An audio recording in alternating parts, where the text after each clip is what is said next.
Hey there, and welcome to the Bringing Business to Retail podcast. If you're looking to get more sales, more customers, master your marketing, and ultimately take control of your retail or e-commerce business, then you're in the right place. I'm Selena Knight, a retail growth strategist and multi-award-winning store owner whose superpower is uncovering exactly what your business requires to move to the next level. I'll provide you with the strategies, the tools, and the insight you need to scale your store. All you need to do is take action. Ready to get started?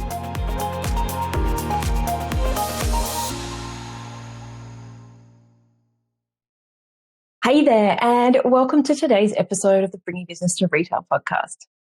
You know how there are always those conversations that for some reason, they just seem to stay with you. And years later, you can still recall exactly where you were, what the weather was like, even the sounds in the background, like the music that was playing on the radio. Somehow those situations just seem embedded in our psyche. Well, the other day, I was on a podcast and the host asked me at the end for a quick quote to finish up the episode. And I just said, the more money we make, the more people we serve. Well, of course, the episode did not end there because he then wanted to go deeper into the conversation. Like, why did I pick that? And can you tell me more about where that came from? The first thing that popped into my head was this time, I think it was maybe 2019, 2020. We all get confused with the whole COVID thing. The year before we got locked down in COVID, whenever that was, I was sitting in this train on the subway in New York, and I was on my way to the NRF show where I was going to interview Jane Liu from Showpo. And you can listen to that episode on the podcast if you want to go back and find it. And while I was there, I was sitting there, and there were these two girls kind of standing up, just sort of next to me, but kind of behind me. And they were talking about how money is evil. And it was probably a good 15 to 20 minutes that I was on that. I don't know. How far does the subway? It feels like it was a long way, but maybe I just had an all-stop train. But I'm going to say it was maybe 15 or 20 minutes because, in hindsight, you never quite remember the exact amount of time. But during this time, they pretty much just wrote off anybody who had money. I remember them talking about Kim Kardashian and how her life was so unattainable. This was pre the Kanye breakup, if I'm correct. I'm not really a Kim K fan. And then there was another celebrity that I'd never heard of. Clearly, I am not your pop culture person, but they had said that about her, and as I said, I don't remember her name, that she had forgotten where she came from. And the whole gist of this story was really that money is plain evil. Now, I didn't say anything, which you're probably shocked at, right? Because I'm the kind of person who does talk to people on trains. But I was so completely swept up in this conversation. And I remember I was holding my iPad, reading my book, in air quotes, and trying my best not to look straight at them, because you know how when you're listening, eavesdropping on a conversation, you actually want to look at the people and see what it is they're talking about. Well, I was trying to not do that. I was very conscious because, foreigner on a train, very conscious of not doing that. But I find it really hard to, the focus needs to be like where my eyeballs are. But anyway, so I was so interested in what they were saying, and I would not make a good spy because I was looking at them quite a lot, but they were so wrapped up in their conversation, they didn't even notice. So I'm listening to them. But at the same time, in my mind, I'm having an argument with them, only in my mind, about how great money is. Because here's the thing, on the way to that show, I had flown first class from Sydney to New York. So there is no way that anyone who has flown first class can ever say money is bad. Even better, I'd use my frequent flyer miles and it would only cost me $120. So that was fantastic. And once you've flown first class, you will never want to fly anything else ever again. I was staying in a beautiful apartment. Once again, I'm going to say Upper West Side, Upper East Side. I'm not quite sure. Beautiful apartment, marble, like a historic 1930s apartment, but beautiful marble bathrooms. And there was a doorman who got my Amazon parcels for me. And again, I paid for it with points. Hadn't cost me anything. So I was essentially on this kind of work holiday, and maybe I'd spent about $500 to get there. I had a press pass to go to the conference. So my outlay, I'm just like, okay, look, money's good, but it's even better when you can have all these things and you don't have to spend an awful lot of it. So I was going to the conference. I had these podcasts lined up and I was going to learn a whole bunch of stuff. You might think I'm a little bit fancy. I am not a little bit fancy. I know people seem to think that. Trust me. I walk around most of the day in my yoga gear, my gym gear. I'm the kind of person who would much rather go out for a really good gluten-free burger than a fancy 3-course dinner. I don't own a $2,000 handbag. I think I own 2 handbags, and the most expensive one of those was $200. And I basically use it as a laptop bag every now and then. And I love to DIY. I love saving money. And maybe it's because I grew up so poor that so many small things can make me feel rich. But I will challenge anyone to not feel rich when you have flown first class from one side of the world to the other for $120, right? Okay. Meanwhile, I'm on this conference. My business is still ticking along. It's supporting my family. It's supporting my team. I'm here shopping, adding to the local economy. And, I'm not a billionaire, but having lived a life in borderline poverty when I was younger, I live a nice middle-class life now. And I can safely say life is pretty good when you have money. You can support other people. You can give to charity. You can make the world a much nicer place. You get to choose what you do with that money. And the great news is you don't have to be a bitch in the process. And, so much of the media portrays people with money to be rich, just like these 2 girls on the train. So your business is there to make you money so that you can live the life that you want, whatever that looks like for you. So to make more money, you have to do 2 things. You have to increase your profit margin and you've got to increase your sales.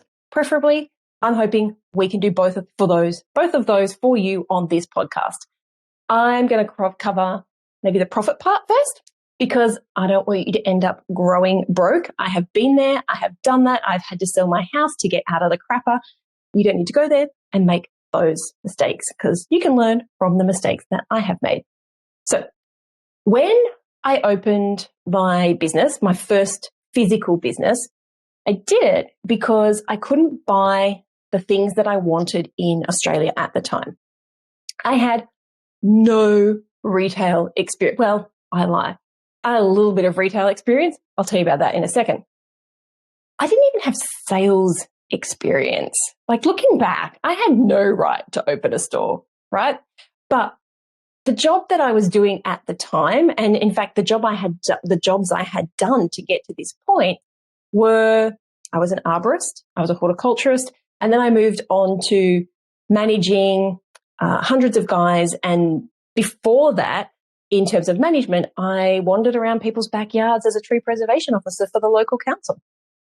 So I did have a little bit of retail experience. But that retail experience consisted of stocking shelves in the freezers of a supermarket, which was actually a really great job, because I would put my big, Eskimo suit on and I would walk into the freezers. I would have 4 of these trolleys that I needed to get emptied in 4 hours. I would have little bets with myself, and it was always a bit of a bet with the people who worked in the freezer. It's like, can you get 4 of these trolleys done in 4 hours? And you'd always leave a note for the next person. So, had a little game that you could play. You could listen to some music if you wanted to. You had to make sure that you kept your little beanie on. But my experience with retail was pretty much stacking shelves in a freezer, or sometimes stacking shelves out in the store. But here I am, passionate about making sure that you can sell more products to your customers and make more money in the process, and learn from my okay, I've been in this retail game for like nearly 2 decades now. So learn from my experience. And the reason I want to do that is because I truly believe that the more we sell, the more money we make, the more people we help. So when I first opened my store, I had no idea how to price my products. So I did what I know a lot of people do. I simply Googled the product. I saw how much other companies were selling it for, and bam, I had my pricing. So fast forward, I'm going to say a couple of months into business. And now, just as a backstory, I'm like really good at the backstories. And if you watch these videos, I kind of like move my head over to the sides. I'm like, just come over here with me right now. As a backstory, when I opened my retail business, we were in the start? I'm going to say the start of the GFC, like 2007. So GFC was kind of 2007, 8, and 9.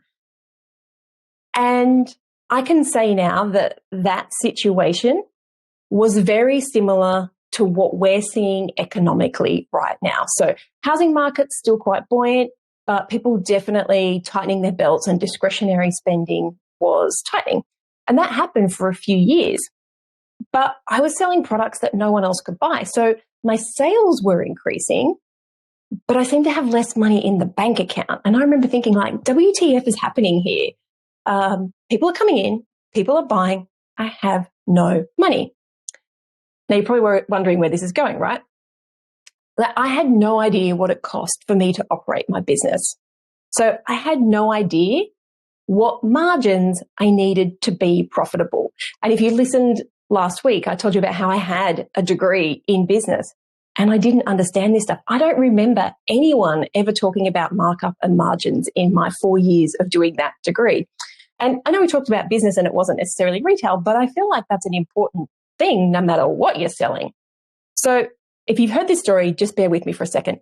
I remember a time when we used to sell these wet bags, and I'm looking around because 20 years later, I still have some of those wet bags. I still use them to this day. And whenever I say them, I always look around like, do I have one? Because quite often I'll stick my laptop in one, but I don't seem to have one with me right now. But we had these wet bags that were great, last forever. And we used to, and they're really, really funky. And we used to import them from America here to Australia. And I remember, the prices were going up, the exchange rate was fluctuating. It's kind of got back to where it is right now. So it cost me $1 to buy sort of 51 US cents. And at the time we were selling one size of the wet bag for $29.99. And we had to put it up to $34.99, which is only $5, right? But still, even that, the margins were pretty slim, but these were highly sought after products. So they used to bring a lot of traffic to the website and a lot of people into the store to buy them, as long as we had a really good variety. And not long after that, we then had to put them up to $39.99. So we've gone from $29.99 to $39.99. At the time, looking at the US website, and they were selling on the US website for $34.99. And I'm thinking, well, realistically, if you took the exchange rate into account, I should be selling them for a lot more. But I knew that this was kind of the price point at which I would still be able to sell them, and people would still buy them, but it was a little bit pushing the price tag. Anyway, so there were only maybe 4 or 5 people in Australia who sold these bags. And one of them was my competition, who was Elizabeth, who now is part of our expert team. And the other person was someone I knew, and she had them on her website for $29.99 Australian dollars. And so I actually picked up the phone one day and I was like, hey, you have these wet bags on your website for $29.99. Like, how are you doing it? Because I buy a lot of these bags, and I have tried to negotiate pricing with the supplier. I've tried to be the distributor. I've tried everything to get my price point down to the point where I would buy 200 bags to be able to fill it, like the maximum I could fit into a box, because I was paying for the box anyway. And whatever went into the box, if I filled it to the brim or if I filled it half, I was paying the same amount. And so she said to me, like, that's what we've always sold them for. I'm like, but with the exchange rate and the price increase, like, how are you making any money? Like, realistically, $29.99 with tax is almost our cost price. And so it was that moment when she kind of realized, like, maybe I'm not making any money out of these bags. And I was like, well, hey, you do you, but I'm not in this business to not make money. And so that kind of highlights the importance of not paying any attention to what other people are selling products for, because you don't know their story. You don't know how much they're buying in. You don't know if they have deals with the suppliers. You don't know if they're doing parallel imports or grey imports. You don't know. You do you. Okay. So now that I have hammered home the importance of being profitable, let's look at how you can price your products to increase sales so that you can get more sales and we can get more people to buy your stuff. All right. So to get more sales, we either need to get more people to buy our products. They've got to be new people, or they have to be existing customers. Now, getting new people to buy our products can be expensive, but you do need to be filling that customer funnel. Getting your existing customers to shop with you more often is a really great way to increase your sales because it is much cheaper. But it does come with the caveat of you don't want to fall into this trap of only marketing to your existing customers, because I have seen this happen. And what happens is you exhaust your database. People get to the point where they don't need anything more from you at this time. And something that I don't see nearly enough retail and e-commerce store owners doing to increase their sales is, are you ready for it? Here is number one way to price your products to get more sales. Use subscriptions. Now, I get my toilet paper on subscription. I get my hair products on subscription. I get my vitamins auto shipped to me. Pretty much anything consumable like that can be a subscription product. And so I did some research, and in a global study, aside from food and beverage, which is the most popular thing for people to subscribe to, 38% of people subscribed to personal care products, like I just told you, my hair, my vitamins. 34% of people subscribe to household products. I'm going to throw my toilet paper in there, but this is things like, I know that one of my friends subscribes to co-cleaning products where they kind of work out how often you need to buy their organic and eco sprays and whatnot, and then they ship it out to you. 32% subscribe to clothing. Now that really surprised me. That number is really, really high. And there's a lot of people in retail and e-commerce who sell clothing who are not in the subscription game. 26% to toys and games and books, and 26% to pet products. Like, that really makes sense. Now that I've said that, we have our dry dog food on subscription because as customers, we want buying to be easier. Like, I have 2 greyhounds. They have a really big sack of food. And if someone else is going to deliver it to my door and I don't have to go to the shops and schlep it around and put it in the car and bring it up the stairs, I'm going to take that option. So the easier you make it for us as customers to buy, it's no brainer, right? We're going to stick around longer. And on average, I did some research, a customer's lifetime value, so that's how much they're worth to you over the time that they spend with your company, that can increase when you put subscriptions in place by up to 200%. That is crazy. Now, what I really like about this subscription model is that it helps you to forecast your inventory. Like, if you know that 300 units go out just to your subscriptions, then it's going to help you forecast your inventory. And it's going to give you what I like to call MRR. So in business speak, MRR is monthly recurring revenue. It is the consistent amount that you know is going to show up in your bank account every single month. And my friends, MRR is literally something that you can take all the way to the bank. Sometimes when you see subscriptions, you will see a spend and save. So for example, with my vitamins, it's subscribe to the vitamins and you get it 5% cheaper. Now, you don't have to do that. And in my case, the 5% wouldn't be a make or break as to whether I bought the product or not. I simply do the subscription so that it turns up when I need it. It usually turns up like 2 or 3 days before I run out. But as we have all experienced, people are tightening their belts. And so sometimes that simple 5%, which remember, can double the amount of times that your customer spends with you. To me, that's a pretty fair trade-off, right? So subscriptions is one way, putting a system in place where your customers can just have that product turn up over and over again. So if we take that model and kind of flip the script a little bit, you can look at what I like to call tiered pricing. And you'll often see this with services. You'll see the gold package or the silver package or the bronze package, but we don't tend to see it too much in retail and e-commerce. But I think it should be used more often, or you should at least test it.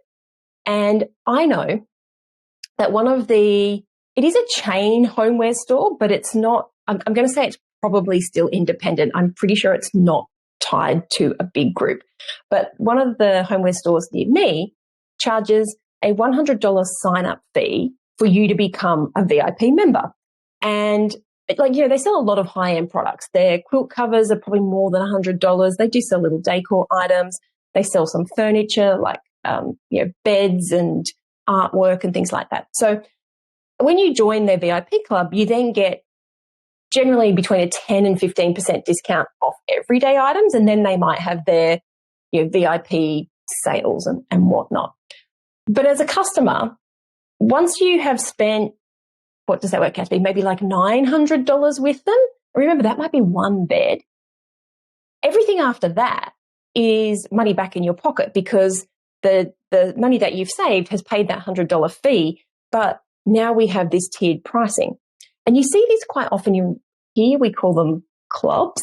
I'm just trying to think what the equivalent might be in the US. But essentially, you'll go into a club and you have a member's price and a non-member's price. And that tiered pricing is usually, it's usually quite significant. But you might be thinking like, I can't afford to be giving 15% off everyone just for the $100 I'm going to get up front. I'm pretty sure that non-member price is stacked in the store's favor. Like they're pretty much banking on the fact that a certain amount of their customers are going to be buying at the discounted price. So the non-member price is probably, I'm going to say, inflated. Now, one of the biggest mistakes that I see retailers making, other than just charging what other people are charging, is that they price their products based on how much they would be prepared to spend. So just taking that tiered pricing for a moment would be like, but I wouldn't be prepared to spend $100 to be in the VIP club. You are not your best customer, right? As retailers, let's be honest, we are tight asses. We are so used to paying wholesale for everything that we have a completely distorted view of how much value a customer places on a product. And I use this example really, really often. I like my Coke Zero for my caffeine fix because I don't drink coffee. So I can go into the supermarket here in Australia and a warm bottle of Coca-Cola on the grocery store shelf is probably $2.50, $3. I'm not sure. I haven't bought it for a long time. Let's just call it $3 a bottle for 2 liters. For you guys in America, that's about half a gallon. But if I want a cold can of Coca-Cola in a convenience store or in a service station where I can just walk in, grab it, and walk out again, and remember it's super cold, then that can here in Australia is probably going to cost me anywhere from $3 to $5. And so in a can here in Australia, we have 375 mils versus a 2-litre bottle. What is that? Roughly 1/5 or 1/6 of the amount, but twice or more the price because I wanted it cold and I didn't want to schlep all the way into a grocery store and wait in a queue to pay and take it home and put it in the fridge. Now, this is really important because pricing your products on convenience is something that most of you overlook. And I did a podcast with Dean Salakis from The Party People, which is Australia's largest party suppliers. Think paper plates, hats, party favor bags, costumes, all those kinds of things. And on that podcast, I'll link to it in the show notes, he was telling me that they charge more than their competitors for their party staples. And he did comment on things like paper plates, paper cups, party favor bags. And yet they're the biggest party store in Australia. They're not suffering because they're charging more. So where their competitors might be charging $6 for a packet of plates, they're charging $8, $9, and $10. And they can do that because their customers want the convenience of being able to buy the complete set of Dora the Explorer, the complete set of Frozen. They want the plates, they want the hats, they want the party favor bags, they want the piñata, they want the tablecloth, they want all the things. They don't want to have to go off to 5 different stores to get all the bits. And maybe some of it doesn't show up because we're shipping it to us. Maybe that delivery gets held up. Kids' birthday parties, right? We want the things. People can be Godzillas when it comes to Godzillas. I'm thinking Bridezillas, Partyzillas. They can be Partyzillas when it comes to having parties and not have all the things. So pricing for convenience is something that your competitors may not be able to offer because they don't have that convenience. Guys, if you have a bricks and mortar store, you can charge more because if I want something, I talked about this not long ago, I needed a suitcase before I went to the UK a few weeks ago and I needed it by the next day. I didn't have a choice of places to go, so I had to pay what the price was. I paid for that convenience. Now, pricing for your business is a crucial part of your business strategy because your overheads, your costs of marketing, your staffing, everything is going to be very, very different to your competitors. Now, it doesn't matter what you sell. You still have to make money. Now, there will, of course, be that crucial point, like the wet bags I was telling you about, where you might overprice something to a point where your customers no longer see the value. But that's the fine line. You have to be testing this out. Like, how far can you push that price up? Like Dean with his paper plates, like being able to charge 30% more for the convenience. And this is where something like in our programs, we have this thing called the perfect product matrix. This is where it comes in really handy. And if you're in any of our programs, you know how fantastic that thing is.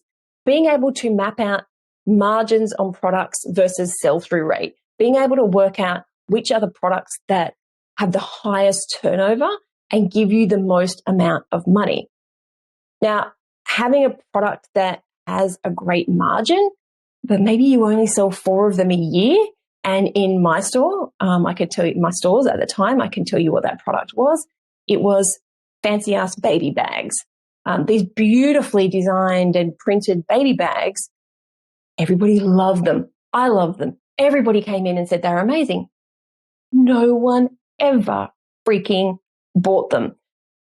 I'm pretty sure we've sold 4 of those in a year. In the end, we ended up negotiating with the supplier to take them back. Those bags were like $200 to $300 each. And nowadays I cringe because literally how many tens of thousands of dollars did I lose as a result of having that poor moving product in my store for so long? And so that leads us to psychology. And the psychological behavior of buying is something that absolutely fascinates me. I kind of consider myself a bit of a pop psychologist because I love reading all about it. And you've probably noticed, and maybe you've got this in your store too, that a lot of products are priced at $4.99, $24.99. This is something I call the penny effect. I'm going to borrow from the Americans here. Here in Australia, we call it 1 cent. It doesn't really make much sense if I call it the scent effect because you think, oh, is it about smell? No. This I'm calling the penny effect. In sales, we do this. We make it 99 cents or 97 cents to make something appear cheaper than it actually is. Because in our brains, $24.99 is way better value than $25, even though there's only 1 penny difference. And we can argue it. You and I, you can say, no, it doesn't work for me. But seriously, so many studies have been done on this. Let me just assure you that if you have a brand or you have a range that is pitched at affordable or value-driven customers, and I say that when I'm using the word value-driven as in affordable, I'm going to talk a lot about value-driven. But in this case, I'm talking about, your mid-level market. I suggest that you try changing out, if you haven't already, the price to a 99 cent, $24.99, $54.99. However, if you have a premium brand, and trust me, I have researched this for you. I love to make sure I fact check before I jump on a podcast. So I did this so that you can't come back to me and say, Sal, I went to the Prada site and they use 99 cents. No, they don't. I went to the Prada site and a Prada re-edition 1978 small nylon backpack is, in Australian dollars, $3,358. $3,350. I went to the Hermès website and a trucker cap was selling for $1,045. Who the freaking hell is buying a $1,045 cap? Not me, but someone is. The Louis Vuitton store, which I walked past several times to go to CEO Club, there was a wallet in the window, $2,770. There is no 99 cents in sight. And that's because these premium brands don't need to convince their customers to buy. The customers aren't buying on value. The only value to them is prestige and aspiration. So you don't have to convince them to buy. So if you have a premium brand, this is something that you can really try out, rounding up to a full number. Or as a retailer, can you adjust your pricing to make those more premium brands stand out? Maybe you might go 2 t-shirts. One is a bit more premium brand. One is $24.99. The other one might be $29.99. Make it $30. Heck, I'm going to go out and call it. Make it $35 and let's see what happens. So being able to make those more premium brands stand out from those more affordable brands. And of course, this also works on those pricing tiers. So a pair of jeans that's $99.99 is always going to be perceived as a lot more affordable than the pair that is $120, even though the difference is only $20. So if you have that in your pricing tiers, your member versus non-member, if the member is getting it for $99.99, but the non-member is paying $120, the perceived value is the $120 is a lot more prestigious and it has a lot more value, even though the difference is only $20. So before I get on to the next one and the last one, let's quickly recap where we're at in terms of pricing products to get more sales. So far, we talked about MRR, so monthly recurring revenue, aka subscriptions. We looked at the tiered pricing, especially for you guys, the members versus non-members. That's one of my favorites. The convenience factor. People quite simply will pay more to be able to get what they want and quickly. And you've got my petty factor, using that 99 cents versus whole dollars for more affordable versus the premium range products. And the last one that I have for you is my better than chocolate bundle. I was going to call it the better than sex bundle, but I feel like that might have put some people like a little bit on edge. So I'm going to call it my better than chocolate bundle. So when I bought a new microphone for my podcast, it's an SE2200A if anybody really wants to know.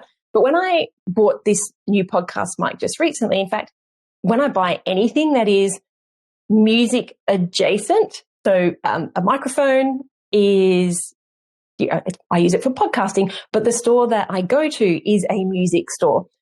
So anything that's music adjacent is my kind of terminology. I always go to this particular store. They are not the cheapest. They're not particularly expensive, but they are not the cheapest. But they will help me set up whatever I buy. So I bought a prompter pedal. So when I am recording videos that are scripted videos, I have my teleprompter, and normally I would have to have like a remote, or I'd have to have another person who controlled the prompter.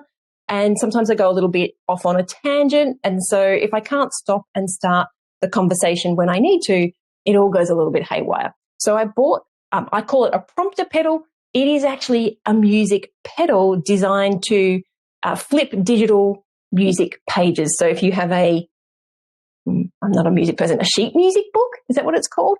If you have the book that has all the notes in it that you have to play, and you have a digital one, if you press this pedal, it turns the pages. So for me, it stops and starts my teleprompter. And I didn't know which one to buy. I have a specific app that I use. It gave some suggestions. Those weren't available here in Australia.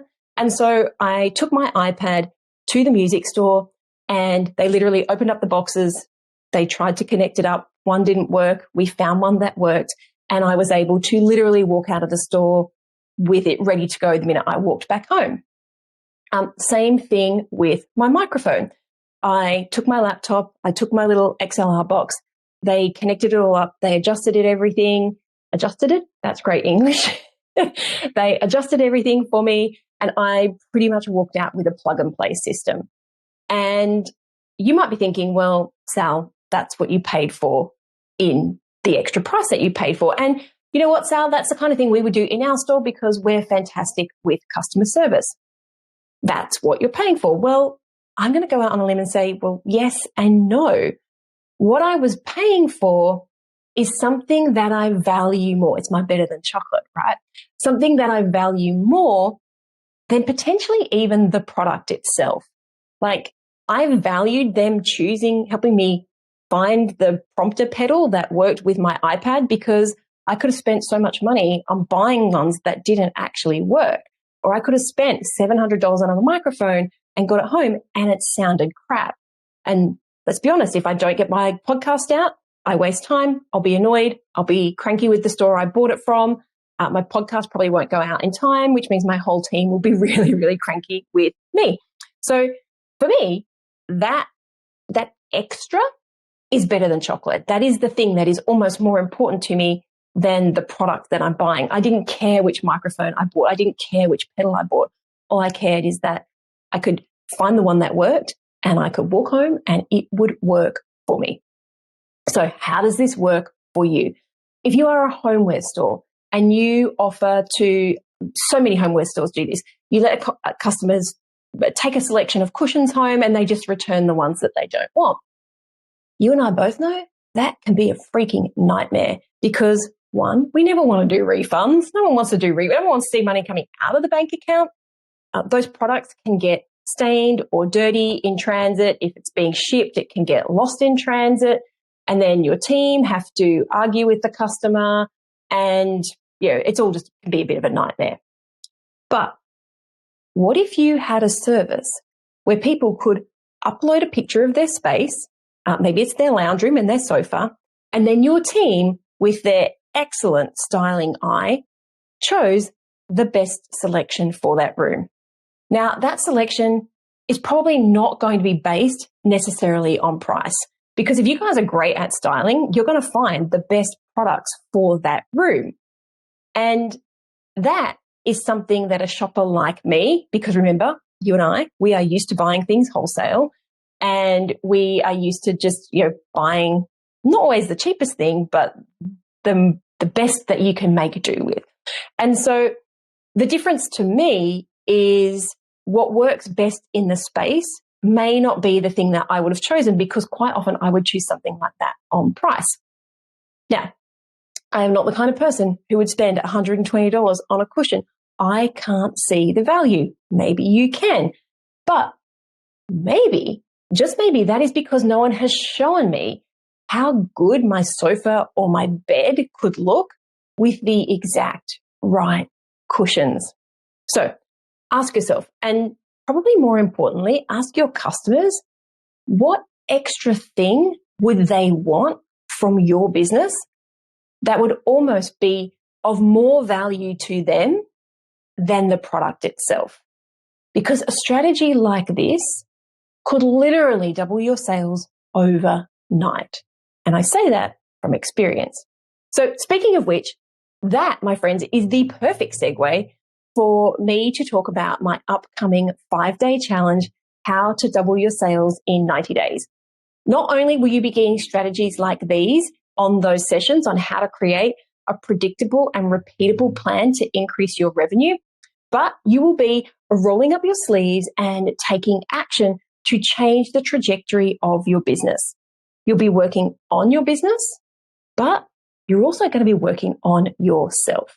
Because right now, I bet that you are the driving force behind your business. So if you're feeling flat, if you feel like you're in a rut, if you're not coming up with great ideas, if you're not doing the marketing that you're supposed to be, then the business is going to suffer, right? So I'm teaching you these strategies and the mindset changes that you need to double your sales. Yes, I know that it sounds bold. That is actually one of our core values here at the Retail Strategist, the 3 that we have: bold, knowledgeable, and insightful. So are you ready to come along and learn how to do it? I'll be giving you some real life examples that you can put into place in your retail or e-commerce business, just like this podcast. If you take just one of these strategies away and implement it, how much more money could you make? How many more sales? How many more customers could you get by implementing not all 5, but just one? But here's the thing, you've got to do the work. Simply listening to this podcast is not going to change a thing. You have to take action. So I don't want you listening to this on your phone while you're walking your wiener dog or running on the treadmill at the gym and thinking, yeah, that's pretty cool. I want you to commit to taking action. And it's going to be the same in this challenge. You're going to have to show up and you're going to have to do the work. It is probably going to be confronting for many of you. I will say from experience, when I've run these sessions in person, they can be highly emotional, but that's okay, because we are all about making changes to ourselves and our businesses so that we can grow. So what I will say is it's probably going to be the smack in the face and the kick up the butt that you know that you have been needing for some time to help you get unstuck. So head over to selenaknight.com/challenge because I want you to secure your spot. I will be teaching these classes. You will hear a whole bunch more mistakes that I have made and the strategies that are working for retailers just like you, and how other brands, other retail and e-commerce stores have implemented these into their businesses. Now, you guys know that I'm a straight shooter. So I am giving you a heads up now. I am creating this content for you in advance to prepare you to make a financial decision that is going to change your life and your business, just like these strategies that you have had handed to you on a plate today. So let's quickly recap them. So far, we have the MRR, so monthly recurring revenue, aka, in my case, subscriptions for you guys. That tiered pricing, the members versus non-members, is my favorite. The convenience factor, people will pay more to get what they want quickly. The penny factor, so that 99 cents versus the whole dollar. And my last one, the better than chocolate bundle. This, my friends, is how you price your products to increase sales. Thank you so much for listening. And I would love it if you could send me a DM and let me know which one of these you put in place and, of course, the results that you get, because you might just end up being one of those real life examples that we talk about in the challenge. Thank you so much for listening. So that's a wrap. I'd love to hear what insight you've gotten from this episode and how you're going to put it into action. If you're a social kind of person, follow me at @TheSelenaKnight and make sure to leave a comment and let me know. And if this episode made you think a little bit differently, or gave you some inspiration, or perhaps gave you the kick that you needed to take action, then please take a couple of minutes to leave me a review on your platform of choice. Because the more reviews the show gets, the more independent retail and e-commerce stores just like yours that we can help to scale. And when that happens, it's a win for you, a win for your community, and a win for your customers. I'll see you on the next episode.